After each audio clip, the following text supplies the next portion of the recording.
Hello and welcome to the fifth video in my 10-part series on how organizations unwittingly burn out their employees. I'm Dr. Geri Puleo, the President and CEO of Change Management Solutions, and today we're going to be talking about how poor leadership leads to employee burnout.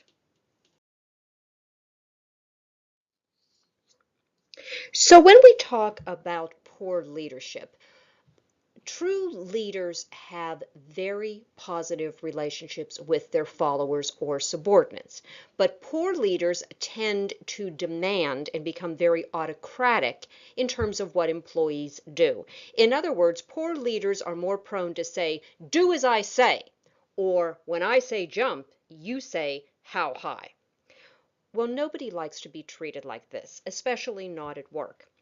In my research on the causes and maintenance factors of employee burnout during transformational organizational change, poor leadership was consistently stated by participants as one of the causes or precipitating factors of their burnout. While only 21.4% answered my open-ended questions regarding the cause of their burnout by stating that poor leadership caused it, it went up to 92.9% of my participants when poor leadership was equated with a perceived lack of support. Now, there's been a lot of research on the role of leadership in the modern organization, and poor leadership has been consistently related to higher levels of employee stress and burnout. In my own research, some of the statements that my participants related to me in terms of what their managers told them in response to their complaints that the workload was too heavy, that they were stressed out and they were burning out. These statements I found rather shocking. One participant said, and I quote, "I didn't really get any support from my boss. He said, 'You have to do it,' and he didn't give me any support." Even worse, another participant stated that his boss said that the focus had always been that I was the problem. That was always the organization's response. But other employees still suffered burnout when their leaders, although empathetic to what they were feeling, did not provide them with any support. One participant said that it's not that he wasn't giving support, it's that he could not be supportive. Again, because of the institutional hurdles. So poor leadership may not just be an individual manager's problem, it could actually be the result of poor institutional practices. So let's talk about this connection between burnout and poor leadership. Now, this graphic represents the beginning stages of my BDOC model, or the Burnout During Organizational Change model, which I reviewed in more detail in video number 1. But just to recap, what I found in the people who burned out was that they approached their jobs initially with hope, but because of some of these poor practices within their organizations, they became frustrated, increasingly angry, eventually apathetic, and then finally just totally burned out. So what were some of these organizational triggers? Well, the first thing was micromanagement is as bad as undermanagement. So in other words, micromanagement is when your boss is constantly telling you what to do in minute detail. The problem is that this frustrates employees because they have no creativity. They can't use their own insights to do their work. But undermanagement is just as bad. This is that laissez-faire type of management, or just let it be.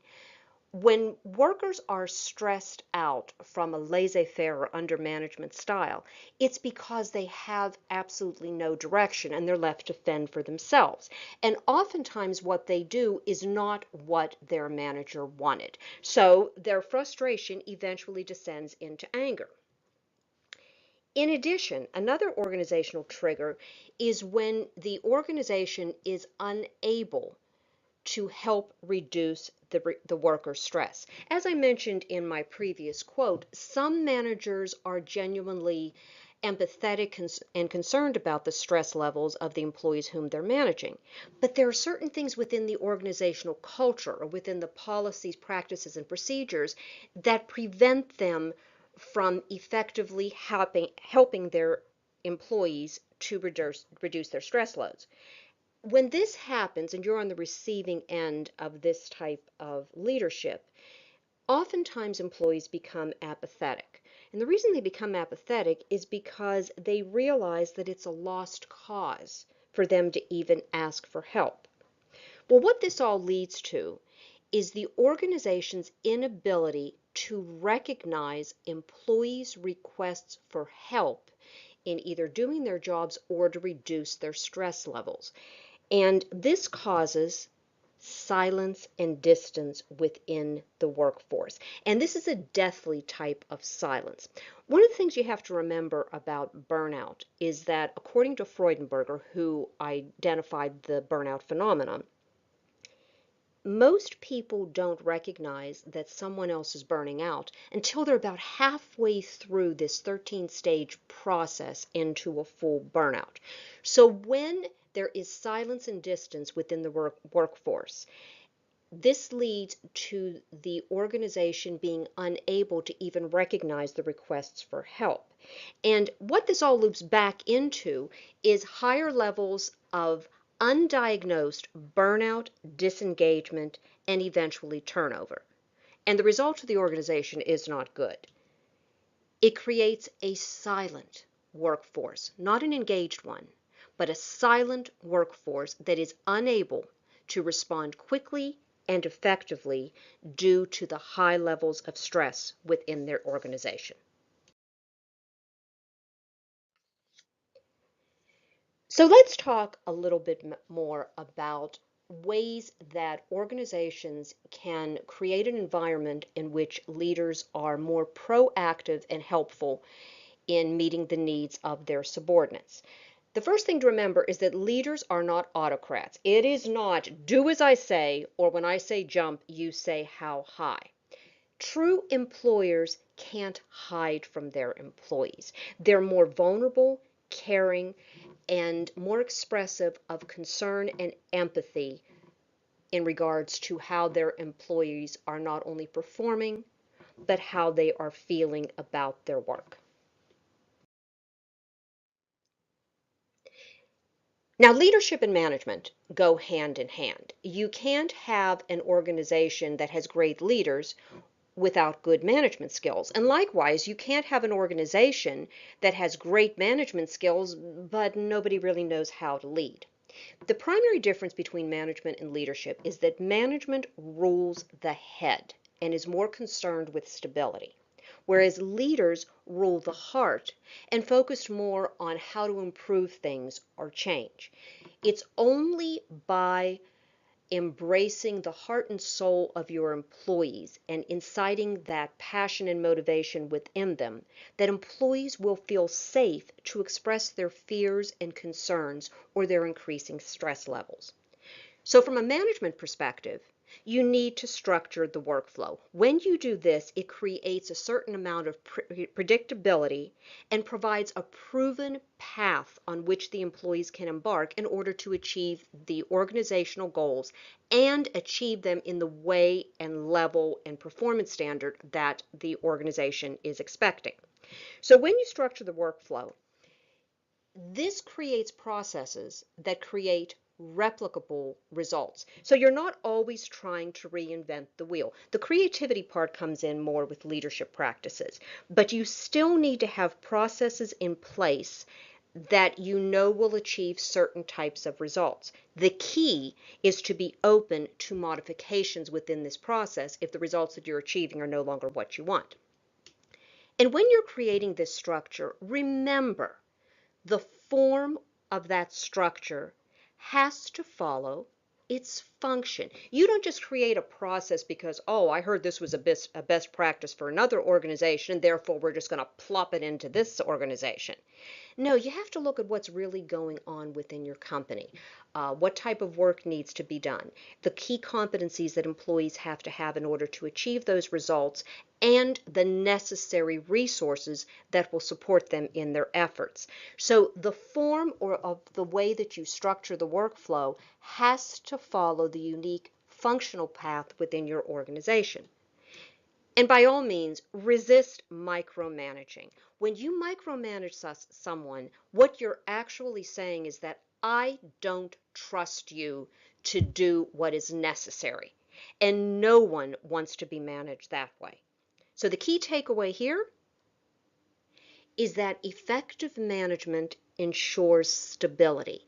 And when an organization has stability in place, it creates a safe place or a safe environment in which employees can be more creative and engaged in their work.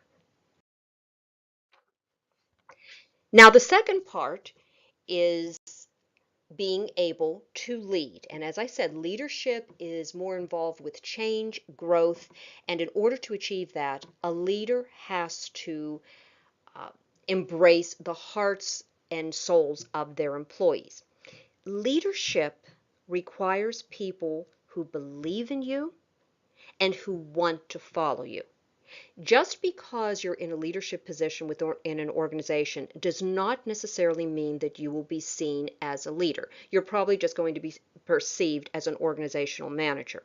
But it's your interactions with the employees that create that unique bond that is a leader and a follower as opposed to an autocrat and a subordinate. So in order to lead, one of the practices that you need to embrace within the workforce is to encourage employee feedback. And when you encourage employee feedback, you create a two-way communication channel. So you're talking with your employees in order to find the best ways to do the work, achieve company goals, and satisfy customers. And you're not talking at them or going back into the do as I say approach. And when you encourage employee feedback, don't expect that everything is going to be positive. You need to anticipate that you will receive both positive feedback, which feels great and creates a bond, but you're also going to receive negative feedback. And the way that you respond to less than positive or negative feedback will directly affect the level of authenticity that you will have with those employees in future communication. So for example, if you tell an employee, hey, I want you to be honest, tell me what you really think, and one of your employees really isn't happy and has some very good observations and ideas on how to improve the process and tells you those things, if you take it as a negative slap in the face, your body language, your tone of voice, and what you say in response to them will give them clues in terms of how you really feel about receiving negative feedback. If you're abrupt or dismissive, you can bet your bottom dollar that that employee is not going to give you his or her ideas in the first place. What you've taught them is that I want feedback, but it can only be positive. And when you characterize someone's feedback as negative, you need to explore your own unique personal reasons for characterizing that feedback as a so-called negative. And this requires you to look deep within yourself for your own hidden assumptions, biases, and your own ego. So if someone gives you negative feedback, uh, if you characterize it as negative rather than being constructive, it's usually because it hurts your ego or gets to the root of how you feel about yourself. And again, your response to somebody giving you feedback will determine the level of authenticity in future communications with that person.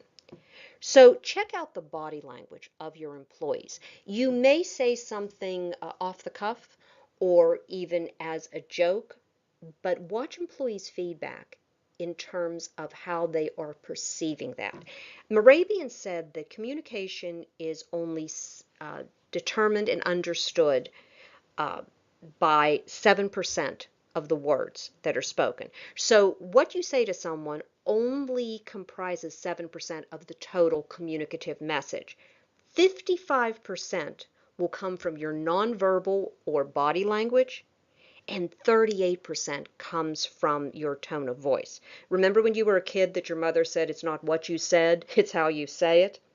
Well, this really applies in business, particularly when you are leading an organization. So the key takeaway here is that effective leadership ensures growth because you give employees permission to grow and innovate, express their ideas, express their concerns, and then together you determine the path to overcome them and move forward. So perhaps John Quincy Adams said it best. If your actions inspire others to dream more, learn more, do more, and become more, then you are a leader. Couldn't have said it better myself.